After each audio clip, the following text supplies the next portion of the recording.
All right.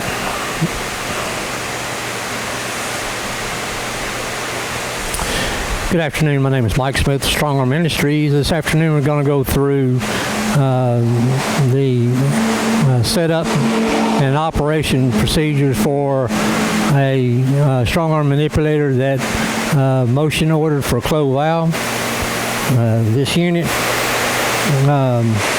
is a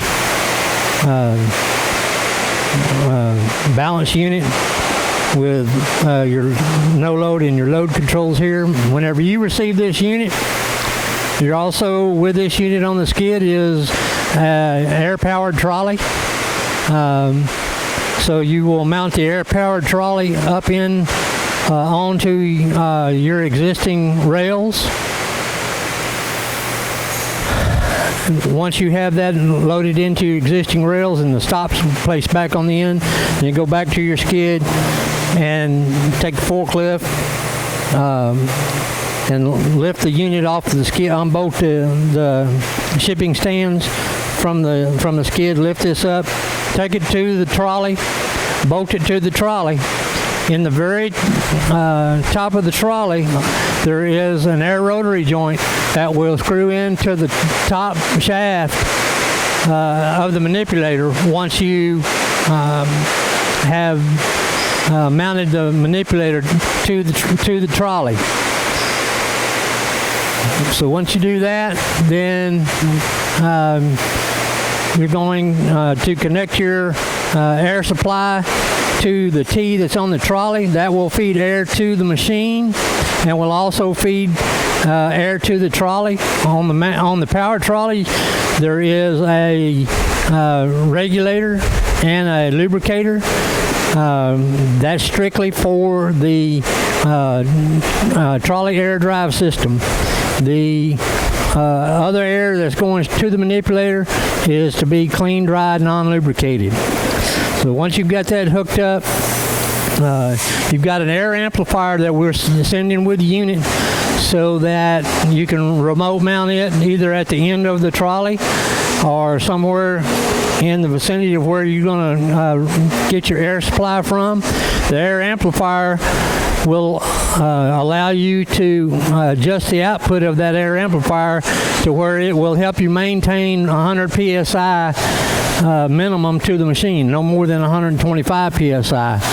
So once you've got that hooked up, you've got your air supply hooked in place, then you will go into your main control panel and pull the knob up on the filter regulator on the right hand side, increasing the pressure to a 100 psi minimum, 125 maximum.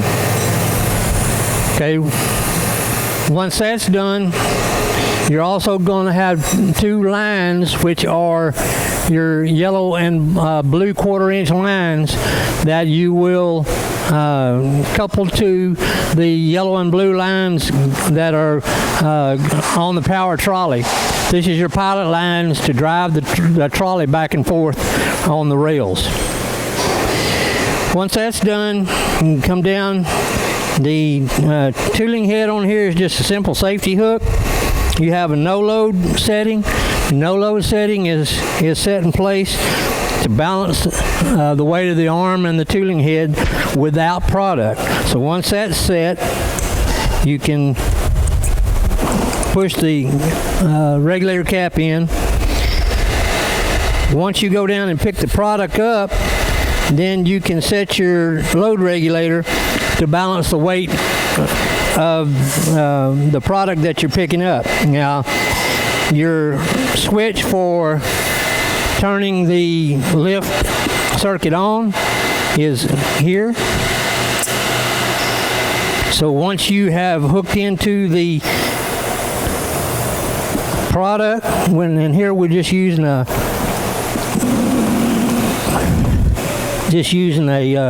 flange spool piece that we have. So you turn your lift on, adjust your load balance. Now, as long as your product weight doesn't change more than just a couple of pounds, once you set that load regulator, basically you set your product down, and turn your lift off, then you can unhook from it.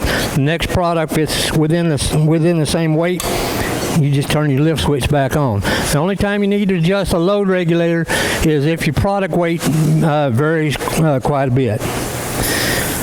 You also have on the face here of the control box here on the downspout, you have your buttons for your power drive on your trolley, both left and right. So those will be again hooked up. Your pilot lines will be hooked up once you mount your machine to the tooling head. You've got, this is a swivel hook here, so you've got 360 rotation there. Got 270 degrees of articulation here. You'll have 270 degrees of rotation. You'll have 360 degrees of rotation at the main turret. However, because of the pilot lines for the trolley, it won't be a continuous rotation. This concludes the operating procedures for motion and flow valve.